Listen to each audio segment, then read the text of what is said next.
Satu, syaratnya menyesal. Sesali dulu itu. Jangan bilang, anu deh, pi mak masjid. Kenapa? Tua mak juga. Puas mak dengan dosa-dosa. Enggak boleh orang bilang puas mak.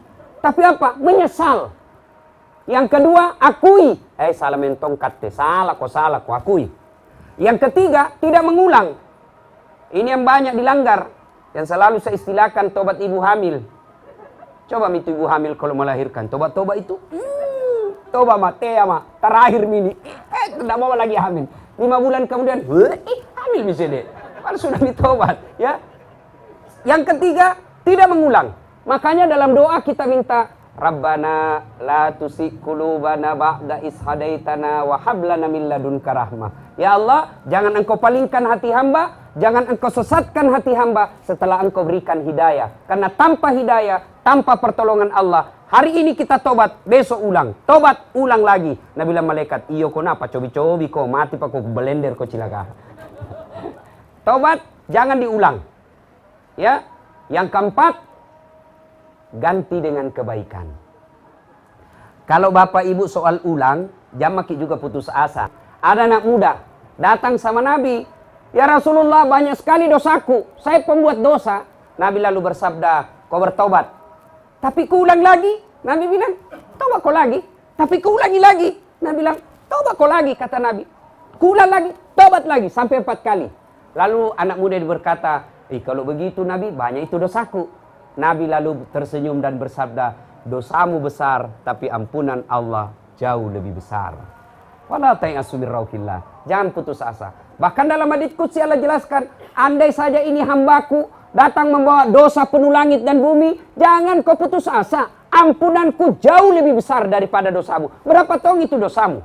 Nah, sekarang setelah kita menyesal, mengakui, tidak mengulang, lalu ganti dengan kebaikan. Ini yang keempat. Ganti dengan kebaikan. Ibu bapak perlu sadar, ibu bapak perlu tahu, orang masuk surga itu bukan karena tidak ada dosa. Saya ulang, orang masuk surga itu bukan karena tidak ada dosa.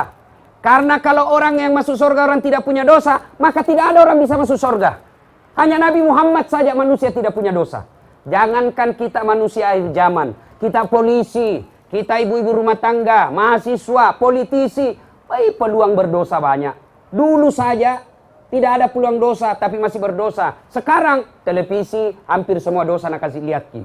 Handphone sangingan cerita salah. Orang mau jadi anggota DPR kita yang ribut. Orang menjadi gubernur kita baku maki-maki indongo. Nak kasih kok gajinya. Siapa pun calonmu? Tanam aku saja. Jangan aku baku pasimbung. Sudahlah. Itu semua peluang dosa banyak.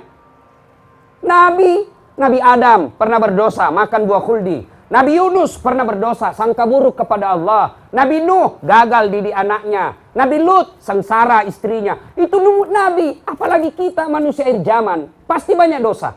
Jadi tapi ketika ditimbang-timbang, ternyata lebih banyak maksiatnya daripada amalnya, masuk neraka.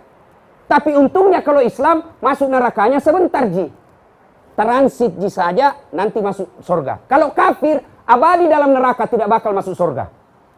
Nah, cuma kalau kita orang Islam banyak dosa, tak masukin dulu neraka.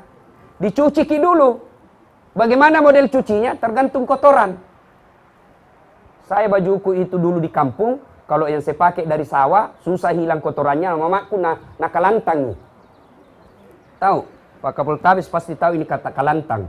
Direndam dulu air panas 1 malam, besok baru dicuci, disikat, dibanting, diinjak-injak, diperas, baru dibanting lagi, malam diembungkan 1 malam, besok baru dicuci ulang, baru bersih. Dikalantan namanya. Tapi kalau baju gamisku yang saya pakai ceraman tidak kotor paring keringat, rendam saja rinso, yang kita campuri dengan baik clean, karena gosip gitu tidak mencuci ki. Rendam, kipas-kipas sedikit, jemur, selesai. Demikian juga kalau banyak dosa tak, masuk ke surga, tapi dicuci dulu di neraka. Bagaimana cucinya? Dikalantang dulu, tampelin pak, disikat tak, bolak-balik matanya, biru misalnya, baru masuk surga.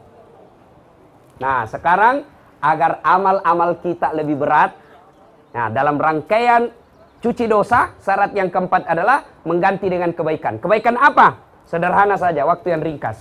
Yang sederhana saja, tidak perlu ongkos. Apa? 1, setiap saat ada wudhu. Mau pergi main tenis, duduk dulu.